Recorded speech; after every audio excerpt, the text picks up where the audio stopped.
Olá, meu irmão, minha irmã, tudo bem com você?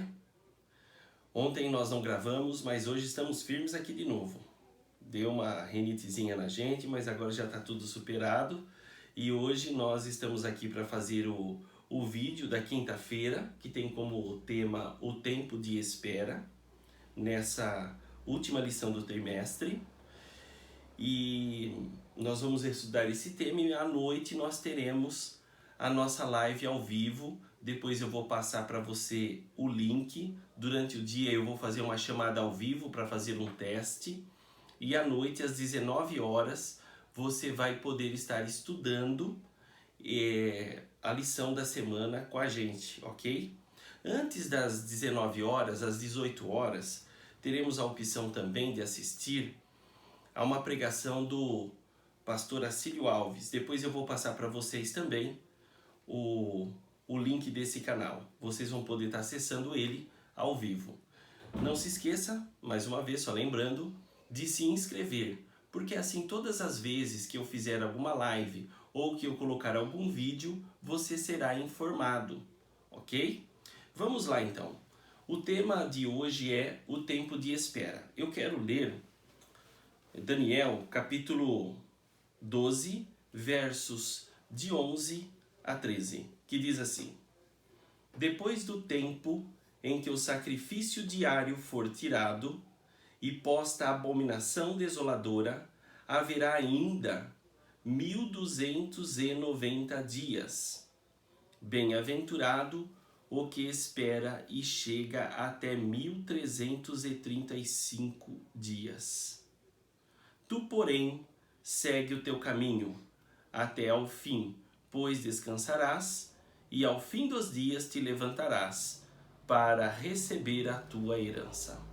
Veja bem, aqui só não está mencionando os 1260 dias ou anos. A gente considera ano, por quê? Porque é profecia. Toda vez que a profecia estiver envolvida em uma fala bíblica, e isso daí tem muita simbologia. Tem pouca literalidade e muita simbologia. Então, na profecia, quando se fala de dias, está se falando de anos. Então é 1260 dias, anos. Na verdade, são anos. E se você for ler do verso 5 até o verso 13, você vai ver que vai falar lá também dos 1260 anos. Por que eu não li? Para a gente diminuir um pouco aqui o tempo de vídeo. Mas você pode ler na sua casa, faz bem em ler, é bom que leia. Do verso 5 até o verso 13, que trata a parte aqui de quinta-feira, a última parte da lição dessa semana. Então, ó, o tempo de espera. Por que tempo de espera? Porque quando Daniel teve essa visão no rio Tigre, aqui rio, a palavra rio está descrita de uma forma incomum, não uma forma comum, naturalmente usada no hebraico. A forma como Daniel escreveu aqui é Ior. Ior aqui, ele foi usado para o rio Nilo e ele faz aqui um paralelo. Por quê? Porque lá no Egito o povo de Israel foi libertado. Então aqui Daniel está chamando a atenção para a libertação de Deus. Então nesse sentido aqui é um aspecto de libertação. E nesse momento ele está no rio Nilo, no rio Tigre. E lá do rio Tigre ele tem essa visão. E nessa visão, tanto o anjo como Daniel, eles fazem uma pergunta que tem como similaridade a palavra até quando. Até quando essas coisas acontecerão? Até quando essas coisas se sucederão? Então nós vamos responder isso daqui. O ser celestial, que aqui no caso vestido de linho, provavelmente Jesus Cristo, ele responde a essa pergunta do anjo e também de Daniel. E ele diz assim, até 1260 dias. Bom, e depois ele fala o que eu acabei de ler aqui, que depois depois que o sacrifício diário for tirado, aqui no original não é sacrifício diário, no original é só diário, porque não se refere apenas ao sacrifício, mas a todo o serviço do santuário, que era feito diariamente. Bom, mas continuemos. Ele fala então, depois do tempo em que o diário for tirado e posta a abominação desoladora, haverá ainda 1290 dias. Aí ele completa assim, bem-aventurado que espera e chega até 1335 dias. Tu, porém, está falando para Daniel, segue o teu caminho até o fim, pois descansarás e ao fim dos dias, está falando lá dos últimos dias, e ao fim dos dias se levantarás para receber a tua herança. Olha só aqui que interessante. Aqui nós estamos falando de 3 profecias de tempo. E essas 3 profecias, elas estão todas interligadas. E essas 3 também se ligam àquela grande profecia de Daniel, que fala das 2300 tardes e manhãs. Elas estão todas interligadas. Então, para a gente entender bem isso, fala que deveríamos começar a contagem do tempo quando o diário fosse tirado. O que é o diário? Como eu já dei uma dica, o diário é o serviço do santuário que era feito todos os dias, que tinha como papel principal a morte do cordeiro. Mas não era só isso que era feito, tinha mais serviços que eram feitos ali, não somente esse sacrifício, mas tinha a vela que era mantida acesa, tinha água, então tinham vários serviços que eram feitos no santuário. Agora veja bem, isso seria tirado. O que tudo isso aponta? Tudo isso aponta para o serviço sacerdotal de Jesus Cristo como nosso intercessor. Então, o papel de Jesus como nosso intercessor, ele seria tirado. Alguém tiraria esse papel de Jesus Cristo, que hoje a gente conhece como Jesus e na época era o sumo sacerdote. Quem é que tiraria o sumo sacerdote, o nosso intercessor de cena? Quem? O poder papal. Ele tiraria Jesus Cristo de cena e entraria no lugar dele. Então veja bem, quando começaria isso? A partir do momento que o Papa começasse a entrar em cena, o substituto a Jesus Cristo começasse a entrar em cena, isso seria tirado. Quando foi que aconteceu isso? Em 508 d.C., Clovis, o imperador dos francos, o governador dos francos, ele começou a acabar com os arianos. Os arianos eram os érulos, vândalos e ostrogodos. Conforme a profecia de Daniel que já estudamos, quando a ponta pequena ela surgisse, ela derrubaria 3 outras pontas. Já vimos que ponta, em profecia, chifre, significa reino.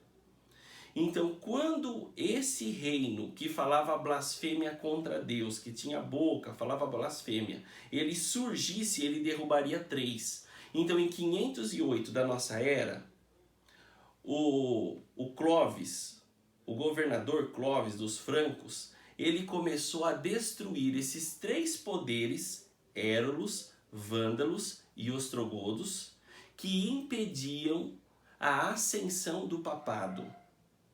Então, em 508, ele começa a derrubar 2 desses poderes. Então, por aí, você já começa a contar o tempo. Em 538, aí ele derruba o último grande desses 3 aí, que eram os ostrogodos. Os outros 2 já tinham sido derrubados. E agora ele derruba os ostrogodos também. Então, primeiro, nós começamos a contar em 508, os 1290 dias e 1335 dias da nossa profecia. Como já disse, essas três profecias, elas estão ligadas. Essas duas últimas que nós acabamos de ler, dos 1290 dias, que são anos, e dos 1335 dias, que são anos, essas duas são um prolongamento da profecia dos 1260 anos. Os 1260 anos começa no ano de 538 e vai até o ano de 1798. O que foi que aconteceu de 538 até 1798? Aconteceu exatamente uma perseguição ferrenha sobre os cristãos, a chamada Inquisição. E nessa época, as pessoas que tivessem Bíblia, as pessoas que quisessem adorar a Deus, elas eram mortas. Quem é que prevaleceu nesse período de tempo? O poder papal. E ele tira de cena agora, ele ataca o céu, por quê? Porque ele tira de cena a Jesus Cristo como nosso único intercessor. Então ele tira ele de cena. Por isso que Daniel, ele fica impressionado com toda essa situação e ele faz a tal pergunta: até quando isso vai durar? Então ele vê uma cena terrível e ele pergunta: até quando essa abominação vai continuar? Por que abominação? Porque é tirado o santuário de Deus, ou o santuário de Deus ele é invadido por doutrinas pagãs. Então o santuário de Deus é abominado, ele é invadido, ele é corrompido, dessa forma que estou dizendo. E ele até quando indaga, até quando tudo isso vai acontecer, até quando isso vai prevalecer? E o anjo fala, até 1260 dias ou anos. Mas há um alongamento dessa profecia através dos 1290 dias anos e através dos 1335 dias anos. Mas só para terminar os 1260 anos, só para a gente terminar isso daí. Ele começa em 538 e vai até 1798. Em 1798, o general Berthier, a mando de Napoleão Bonaparte, ele prende o Papa e termina com esse poder. Então, a partir daí, esse poder é enfraquecido e ele acaba. É nessa época que começa o tempo do fim, no qual é descrito aqui, nesse capítulo. O tempo do fim, então, ele começa a partir daí, de 1798. Mas, como disse, tem aquelas duas profecias de tempo que alongam isso. O que elas querem dizer? Bom, todas elas, as outras duas, de 1290 de 1335, começam em 508, que foi a partir daí que se começa o processo de tirada do poder ariano para que o papado prevalecesse. Então a gente começa a contar lá essas duas. Então se você contar 508 mais 1290, vai dar exatamente na mesma data que eu acabei de mostrar agora, 1798, que é quando termina a profecia de 1260 dias anos. Então ela reforça ainda mais isso, só que ela chama a atenção de que essa conquista, ela começa em 508. Ela tem um período anterior no qual essa artimanha, porque por trás dos bastidores, por trás do grande conflito está Satanás, então ele começa a mexer os seus pauzinhos em 508 e se estabelece de uma forma conclusiva em 538. Então, em 508 é a profecia dos 1290 anos. Ela começa por lá, mostrando que foi por ali, por Clovis, que começa tudo. Mas ela se conclui mesmo a queda daqueles três chifres, aqueles três chifres, Érulos, Vândalos e Ostrogodos, em 538. E aí, de forma definitiva, o papado assume. Então aí é a outra profecia dos 1260 anos. Mas e os 1335 anos? Eles também começam em 508. E se você somar, vai dar em 1843, 1844, nessa transição de 43 para 44. Bom, o que isso indica? O texto bíblico fala a respeito dessa profecia o seguinte: bem-aventurado o que espera, e chega até os 1335 dias. Olha só que lindo isso. Bem-aventurado o que espera. Veja bem, em 1843 eles estavam fazendo o quê? Eles estavam esperando. Esperando o quê? A volta de Jesus Cristo. Então essa profecia, ela já dizia o quê? Que nessa época eles estariam esperando, eles teriam a esperança. Bem-aventurado quem chegasse em 1843, 44. Por quê? Porque eles estariam proclamando a volta de Jesus Cristo como nunca antes fora proclamada. Quem fez isso? Eu já falei os nomes de alguns na lição anterior, na lição de quarta-feira. Guilherme Miller, Manuel Lacunza, dentre outros. Eles estavam proclamando a volta de Cristo. A partir de 1798 começa o tempo do fim. Há um estudo intenso do livro de Daniel. Agora eles descobrem, eles interpretam, na verdade, que 1843 a 44 é a purificação do santuário e entendem que a purificação do santuário é a volta de Jesus, mas na verdade não é. A purificação do santuário é o quê? É quando começa o juízo investigativo no céu. Então veja bem, a profecia dizia: bem-aventurado, feliz, abençoado, o que espera. Então se você espera a volta de Cristo, você é um feliz, você é um abençoado. Então veja bem, mas depois eu falo um pouco mais sobre isso. Olha só, então em 1843 a 1844, o que acontece? Acontece que começa o juízo investigativo celestial. As pessoas começam a ser julgadas. E é interessante que isso é importante para os anjos também, porque eles não são oniscientes. E eles começam a ver a justiça de Deus. Então, a partir daquele ano, Miguel se levanta no santuário celestial para defender os filhos do teu povo. Mas de que forma? Através de um advogado. Através de um substituto, do cordeiro que morreu em nosso lugar, porque no julgamento divino o que vai nos livrar não são as nossas obras, não são os nossos feitos, mas sim o sacrifício de Jesus Cristo. Agora, as nossas obras e os nossos feitos, eles demonstram se nós verdadeiramente entregamos a vida a Ele e aceitamos a sua graça. Por isso que as nossas obras, elas são importantes. Por isso que a nossa abnegação, ela é importantíssima. Porque ela demonstra se eu aceitei ou não a graça de Deus. Então, bem-aventurado quem chega nessa época, porque vai estar esperando a Jesus Cristo, mas também vai ver o cumprimento da profecia, que é o quê? A purificação do santuário. E purificação do santuário nada mais é do que o início do juízo de Deus, que começa no céu, onde Miguel se levanta. Agora veja bem, meus queridos, eu quero terminar a lição dizendo o quê?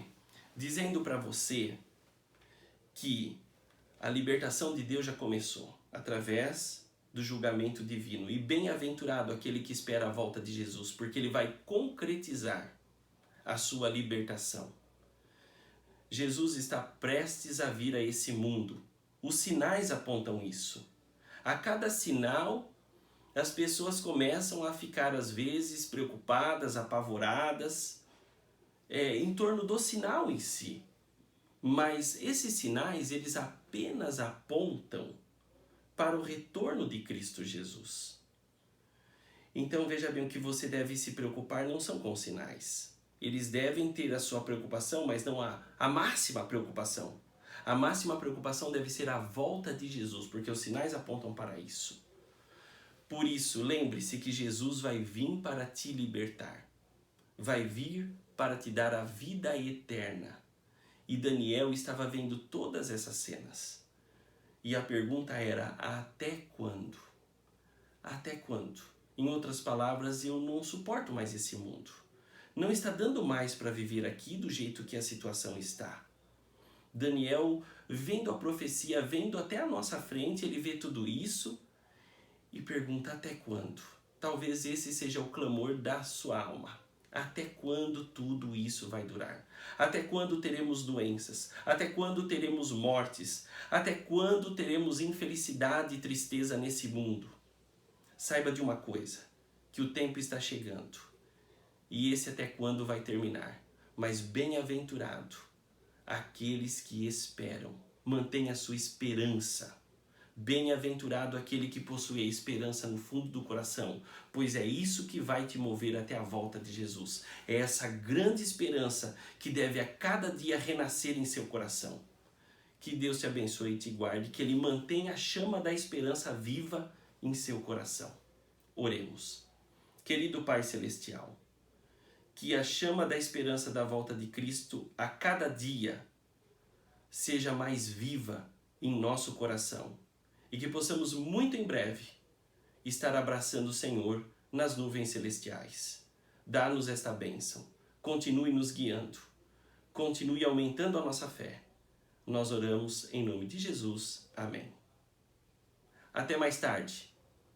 Fique com Deus e tchau!